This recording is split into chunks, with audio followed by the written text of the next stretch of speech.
talking of the papers, welcome to Mark Stone, who's a freelance motoring journalist. Thanks for coming in, your first time with us, Mark. And sat-navs, actually, talking of where to go for the best weather, but also funny place names. Let me just say a quick hello to Vicky in Bury, or is it Bury? On the M5 in Gloucestershire, there's a motorway service station called Michaelwood. Oh, yes. But it's spelt Micklewood. And is it actually Michaelwood? Yeah, you say Michaelwood, but it's spelled Micklewood, apparently. I've about that one. Do you know that one? I've actually been to it. Yeah. It's the other one near here, Barnoldswick, which is actually pronounced Barlick. Yeah, no, that, you see, the thing is, people do say Barnoldswick. It's Barlick's just more like a colloquial name for it, though, isn't it? Yeah. It's not like the correct pronunciation. But if you pronounce it Barnoldswick, you're immediately highlighted as a foreigner. One of them. Yes. You're a foreigner. Would that be the same as Tint Whistle, who locals call Tinsel? Could be. Let's not get into that right now. But you see place names that fox people. But anyway, Mark, sat-navs is what you picked up on of a different type in the papers. In today's Daily Mail, sat-navs for the supermarket, an app for your smartphone that can speed up your weekly shop. You can now download an app to your phone which will guide you round the supermarket in the most efficient way. The downside to this is, as we all know, the product placement people tend to keep shuffling everything about, so one surmise, though it doesn't tell you, you'll have to keep updating your application. You see, I think that's genius, because there are always certain products I can never find in supermarket. Eggs are one of them. Sugar is another. Tomato sauce is another. They had Marmite too. Marmite, yeah. There's certain things that you're going around the shelves and they just put them in the most random of places, don't they? Keep it greasing. Is that the idea? Yeah. Okay. So I quite like that, actually, if there was someone that would actually direct me to the product that I was after. Because when we first got supermarkets over here, and I think Safeways were the first ones to make inroads to the northwest. Someone may know better, but I think it was Safeways back in the late 60s, early 70s. They were the days when you had supermarkets with straight aisles. Okay. Now, of course, they have got that bit bigger, but they stagger them, don't they? And it's so that you don't go in straight lines. They don't want you speeding through the supermarket, do they? That's something else that I was after the other day. I was after a needle and thread. Okay, bizarrely for me. And where would you find that in a supermarket? And I was going up and down the aisles and wandering here, there and everywhere. Eventually found it in the stationery section. How bizarre. Yeah, you wouldn't know looking at your placards above your aisles where to go for needle and thread, would you? The only problem these days is when you walk into a supermarket, you have to wade through clothing, CDs, everybody. I'm here to help. Yes, is there any food? And your life looking for your needle thread, it's one long constant rave, in it, Phil? Do you know, it's only because the miniature dachshund decided to eat the Labrador's bed, and so we just got stuffing everywhere in the house, so it needed sewing back up again. You can buy one for about £3 or £4. Well, I was going to say, she's unpicked the thread now, and it's just as bad as it was. Mark, talking of dogs, Britain's Got Talent. Today's Daily Mirror. This was big news yesterday and it's big news today. Britain's Got Talent. 60 TV viewers have complained about the miming dog on the BBC programme. Apparently the French ventriloquist Marc Matral and his pooch Miss Wendy is fitted with a mechanical electric jaw that he can operate and throw his voice, so the dog actually appears to be able to talk and sing and everything else. The problem is it's all wired up. It's a put-up job. And instantly they put the dog through, okay, but now when it comes to the next stage, if the dog appears again, I think he's going to get booed. Because I don't think people are like that, you know. Yeah, it's just a bit, whether it's cruel to the animal, to Miss Wendy. Yeah, poor Miss Wendy. I think I'm with those that think it's probably just a little bit. It's amazing it got through, actually, the audition rounds, because it was just so clever. About that. It just looked so real and natural. I was watching on Saturday and we were like, whoa, that's clever. We're all talking about the programme, aren't we? Yeah, so they've achieved their goal, maybe. The giveaway, though, was the lead. Ah, was that what he was using as a... he's sharper than I am, isn't he? Clever. Mark, you're going to mention something now that I was going to pick up from something that happened to me yesterday about snoring and what it means or what it could mean. According to The Sun, if you snore, especially with enthusiasm, which apparently I do, according to my wife Karen...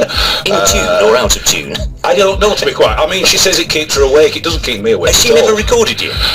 Yes, and I played the same trick. I recorded her to prove that she snores, which is why we actually sleep in separate bedrooms, because... Really? It's gone that far? The snoring is the fact that I keep insane hours. See, I knew a man who was putting the caravan in the back garden. His snoring was that bad. Really? Yeah.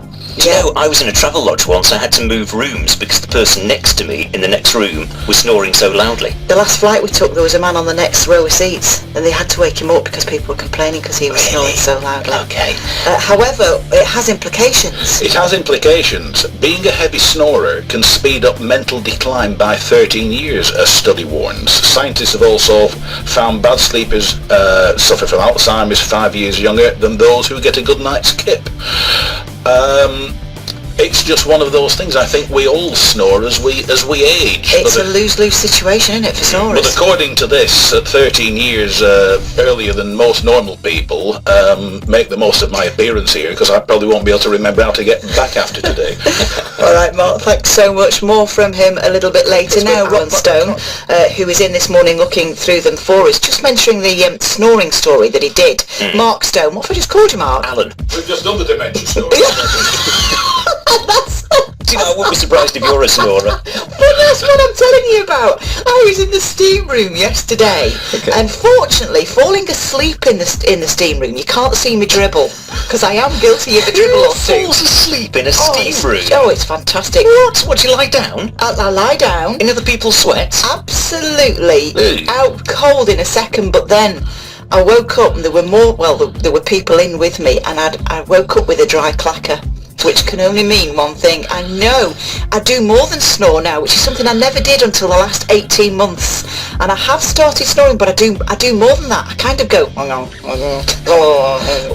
I wake up quite... It's a bit like a didgeridoo. If I wake up, when I'm sat on the sofa in front of the telly, the kids take the Mickey out of me, my husband does. Oh, you see, I couldn't fall asleep in a steam room. There's all sorts of complications going on there. Oh no, it's lovely. Really? What a lovely place to fall aren't they like asleep. stone benches that you sit on? Absolutely. That's not very comfy. You could hang me up on a coat rack. Honestly, I just pass out. Absolutely, out like a spark. But I wake up with a dry clacker, which can only mean one thing. I've been snoring.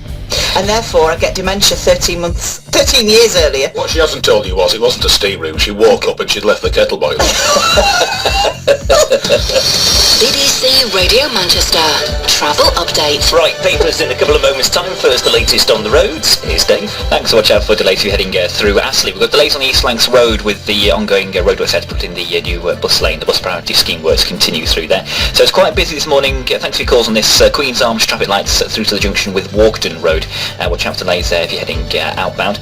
We've got delays through Bolton, out to Bolton, down towards the M61, very busy on St Peter's Way inside the roadworks there. And the queues continue then onto the M61 and down through the concrete tunnels. And some heavy traffic through Cheadle Hume with the closure of Cheadle Road. That's closed till 3:30 this afternoon around the junction with Moseley Road, just near to the college. No issues on public transport. Anything you spot though, please do give us a call. 0161228 2255. Richard Serling. Hi, I'm here every Friday evening with 2 hours of great Northern Soul. Listen out for the non-stop Northern Soul oldies. Sock it to 'em soul when we go right back to the early youth club years, the Motown 6x6 and 70s soul sensations. Plus your requests and dedications as we revisit the glorious sound of the music born right here in the Northwest. Richard Serling's Northern Soul. It's the perfect way to start your weekend. Tomorrow night from 10. BBC Radio Manchester. Some genius calls and texts coming in about place names that are spelt very differently to the way that they are pronounced. I love this. Don't forget to always put your name, by the way, if you're texting into the programme. Somebody says, I was at Crewe Station when a train from London arrived and a chap wearing a Stetson hat leaned out of the window and he said in a Texan drawl, "Is this Crewe City?" I paused and thought for a while before replying, well, yeah, I guess it is. Crewe City. On the Late Show, which I did before coming to this, we did a similar sort of subject one night, and I was told by a truck driver that he had been joined by a fellow truck driver to Truck Park in Carlisle who was from the continent and thought he was in Calais. Can you believe that? He swore it was true. It's not far away, only a few miles, Carlisle, Calais. You get the mix up. Do let us know the place names that are not pronounced the same as they're spelled. Let us know. And Chumley, says David, who's texting, Chumley, which is spelled Cholmondeley, is in Cheshire. Of course, yeah, Chumley. somebody to just know all about place names, being the freelance motoring journalist, is Mark Stone. He's looking at our papers for us. By the way, before we get on to this, Jeremy Clarkson, I don't know if you're the natural successor to the Top Gear throne. It'd be nice to think. It would be nice. Since Jeremy, shall we say, went on his merry way, it's been a topic of conversation that I've been on various radio shows. I know Jeremy vaguely. I actually quite like the guy. We're the same age. But the problem is, as soon as you smack somebody one, you're down the road. But the other side, to my mind, and the BBC probably won't like this, but to my mind it won't survive One Top Gear without JC at the wheel. This is despite the fact that you're a motoring journalist. Is it not, sort of the interest in the cars and the reviews that people are watching for, or do you think it is that sort of like eccentric old man type I described it as a three-way Morecambe and Wise. Yeah. Unlike Morecambe and Wise, Clarkson had two stooges in the shape of May and Hammond. To my mind, they don't have the personality to carry the programme on. And some of the ones they've mentioned that will take over from Clarkson, no, I'm sorry. My two suggestions were Mike Brewer or Brian Johnson, lead singer of AC/DC, who already does an excellent motoring programme. You need a big, bold personality. Interesting. So I would have thought as a motoring journalist you might have been a purist and actually look down on the way that they talk about It's now an entertainment programme. Yeah. It does have to be three mates who have to be behind the wheels of cars, driving cars that the problem is most members of the public can't afford to own. Yeah, exactly. Doing things in various countries that most of us get the 2 weeks abroad in July, and that's your whack. Now, Alison was just saying about 60-year-olds. Good news for you this morning, because you're going back 20 years. You are now middle-aged, according to the papers. Yes, apparently 60 years old should be classed as middle-aged because people are enjoying longer and healthier lives, according to today's Sun. Such like as Bruce Willis, Denzel Washington and Annie Lennox are now middle-aged, which is really good news for me. I'm delighted the fact that I've just gained a little bit more youth back. Middle age is always 15 years beyond my age. It always will be. I tell you, but 60, it's because we're all that much fitter. And people are keeping their fame into longevity now, aren't they? And looking great. We had Lulu in earlier this week with Mike Sweeney, who's with you from 9 till 12 each morning. She looks great. I mean, you look at many people now, especially those who appear on television, and it's unusual to think that they are the age they are, because as you said, and a lot of it isn't down to cosmetic surgery. They just look younger than they actually are. Yeah, I mean, you're looking at me now, and not an ounce of cosmetic surgery, can you believe? No, it's staggering. Yeah, the lights are off. I was going to say, would you mind putting the lights on, and would somebody mind giving my guide dog a bowl of milk, please? No, if you're a 60-year-old and you are gardening... You're not coming back. Better news for you, because gardening apparently is the key to longer life. Front page of the Daily Express. Gardening could play a crucial role in living a longer and healthier life. All those 60-year-olds at it, you see. Yeah. Which, like I said, I mean, if this includes riding round on the lawnmower, I've cracked it. If it's anything to do with a whore or spade, I'm sorry. Mark Stone, you have a sit-on lawnmower? Of course. I thought he was posh for having an outside tap. See, I accuse Phil. But a sit-on lawn? What have you got, an estate? No, it's a legacy from the previous house. It's just nice to ride round and look quite good, but it's one of those things, by the time I've built up any speed, I have to stop, turn around and drive back again. I suppose you would have to have an engine in a lawnmower if you're a motoring journalist, wouldn't you? Oh yeah, these that you push, no, not a chance. See, they're the nicer sound, though. And I know whenever I do Becky's programme on a Saturday, at this time of year, it just goes mad with gardening calls. There are a lot of very enthusiastic gardeners, and if you've got any questions, don't forget you can always put them to Becky's team on a Saturday between 9 and midday. We're going to finish, as you would expect, with Mark being a freelance motoring journalist with a car story.